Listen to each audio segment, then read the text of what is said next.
Pemirsa, seorang warga meninggal dunia saat sedang antri untuk mengambil bantuan sosial di Kelurahan Sukatani, Kota Depok, Jawa Barat. Sebelum meninggal, korban sempat pingsan dan dilarikan ke puskesmas.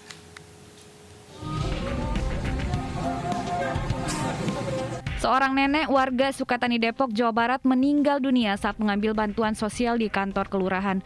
Korban datang didampingi anaknya yang mengantre sebelum pendaftaran dibuka.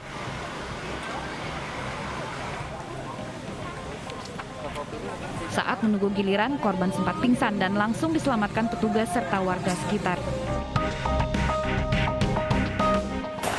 Turun gas alam, kemarin jalan kaki, dan di sini belum penerimaan, masih tutup.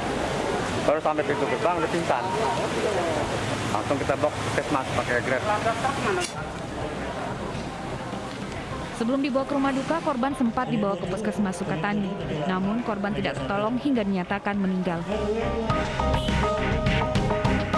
Dari Depok, Jawa Barat, Iyung Rizky, iNews melaporkan. Pemirsa, ada berbagai gejala yang dialami pasien COVID-19, mulai dari gejala ringan seperti batuk dan demam hingga gejala berat seperti sesak nafas. Nah, tapi ada gejala berbeda yang dialami penyanyi dangdut Dewi Persik. Di wajah dan badannya muncul ruam merah.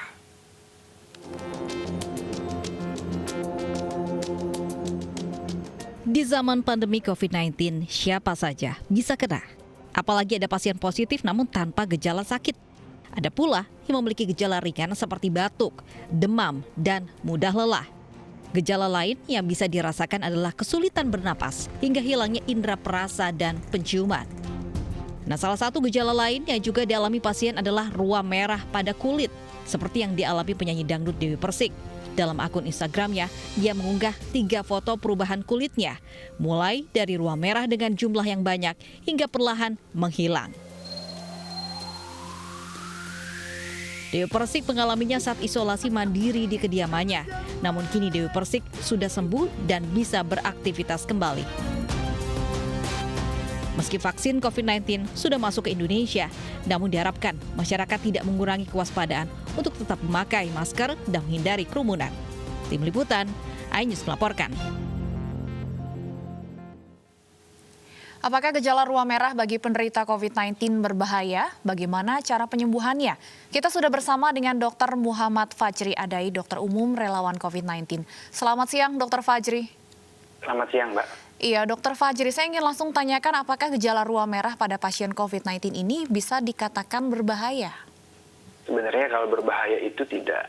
Karena yang menyebabkan kematian pada pasien COVID-19 itu bukan ruam kulitnya. Itu hanya gejala, ya, penanda gitu, bahwa orang ini sepertinya nih COVID nih gitu. Jadi yang buat berbahaya itu bukan gejala COVID-nya, gejala di ruam di kulitnya, itu hanya menandakan bahwa dia terinfeksi penyakit begitu. Dan ada banyak jenis-jenis ruam kulit yang ditimbulkan jenisnya begitu. Ya. Apa yang membedakan dengan gejala lain, Dok? Karena ini kan sepertinya sedikit yang mengalami gejala dengan ruam merah. Kebanyakan adalah mungkin batuk pilek atau kehilangan penciuman dan indera perasa. Nah, sebenarnya ada satu penelitian, dia melaporkan sekitar 20%. Jadi 1/5 ya. Ada juga penelitian yang bilang 0,6%. Di Eropa angkanya sekitar 6,6%. Artinya sebenarnya mungkin underdiagnosis atau tidak terdeteksi begitu. Makanya dengan adanya forum ini kita meningkatkan awareness atau kesadaran tentang gambaran-gambaran kulit yang sering muncul pada penderita COVID-19. Memang pada umumnya itu batuk pilek, sesak begitu ya. Tapi ada loh 14% hampir 15% itu awalnya itu memang gejala kulit. Jadi presentasi awal nih itu gejala kulit. Mungkin nggak sadar aja. Gitu. Baik. Bagaimana kemudian kita membedakan ruam kemerahan yang merupakan gejala COVID-19 dengan penyakit kulit, Dok? Nomor 1 sih, kontak eratnya. Kalau saya sebagai klinisi, itu ngeliat kontak eratnya dulu. Ada nggak kontak eratnya? Jadi kalau ada kontak, misalnya ada keluarga kita ada sakit COVID, terus kita tiba-tiba kok saya bentol-bentol nih kayak orang urtikaria ya, kayak orang giduh gitu. Jangan-jangan saya COVID itu bisa aja. Sama seperti sebelumnya kan orang anosmia nih. Sekarang kan jadi orang aware kalau misalnya dia nggak bisa mencium gitu ya. Sama ini juga kayak gini nih, ruam kulit. Ada beberapa bentuk kulitnya, ruam kulitnya gitu. Yang paling sering itu adalah bercak kemerahan, sekitar 45%. Yang seperti dialami oleh Ibu Dewi Persik begitu ya. Ada juga bentuknya kan kayak namanya chilblain-like lesion. Dia itu kayak inflamasi pada ujung tangan. Jadi tangannya ini kayak ada bentol kemerahan di hidung, di telinga. Itu kan khas ya, jarang penyakit yang lain seperti itu. Atau yang lebih sering lagi adalah biduran yang tadi saya bilang, itu sekitar 17%. Dan itu kalau bentuknya biduran seperti itu gatal, 90% gatal. Secara umum lesi ini pun gatal.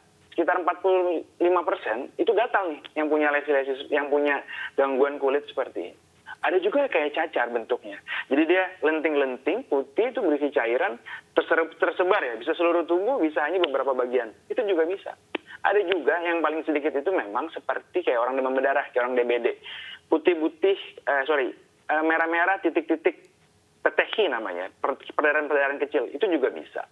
Nah, penanda yang memang berbahaya, itu namanya levedo lenticularis. Jadi kayak jaring laba-laba gitu, karena ada inflamasi vaskulitis dia di pembuluh darah, dia kayak jaring laba-laba gitu ya.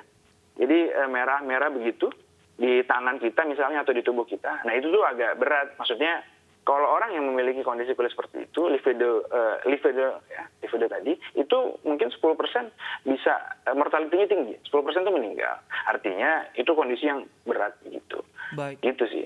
Dok, ini berarti kalau misalnya orang dengan gejala seperti ini, apakah dia selain menularkan virus COVID-19, apakah gejala ruam merah ini juga bisa menular, Dok, ke orang lain? Kemungkinan bisa, karena ada beberapa patofisiologi atau perjalanan penyakit COVID pada kulit ini kan. Misalnya, kalau dia penyebabnya adalah directly, jadi dia bisa menginfeksi langsung kulit, ya tentunya di lesi tersebut ada kumannya kan, seperti herpes gitu atau cacar. Itu kan ketika dia terbentuk lesi di situ, itu kan isinya kuman gitu, dan itu menularkan. Ya sepertinya kalau COVID ini ketika dia di kulit, dia kemungkinan bisa menularkan karena itu kan ada direct infeksi di situ. Tapi ada juga sih kalau dia inflamasi ya, kalau hanya peradangan, kan ada banyak faktornya. Selain direct infeksi langsung di situ, ada juga respon imun tubuh terhadap itu, yaitu mungkin beda lagi. Intinya, kalau memiliki kontak erat atau keluhan-keluhan ada batuk pilek gitu ya, kemudian muncul ruam seperti ini di hari ke-9 atau 10 misalnya, atau di seminggu setelahnya, datang ke dokter kulit, konsultasi. Ini saya COVID nggak sih? Mungkin nggak sih COVID. Itu lebih aman menurut saya. Baik, untuk penyembuhannya apakah ini bisa diimbangi dengan penggunaan obat penyakit kulit, Dok? Iya, jadi ini memang lagi-lagi konsultasi sama dokter kulit. Karena nggak mungkin ini diobatin sendiri di rumah. Tergantung nanti derajat keparahannya, lalu gejalanya seberat apa. Kan beda-beda. Ada orang nggak diapa-apain itu seminggu atau 4 hari itu hilang sendiri gejalanya.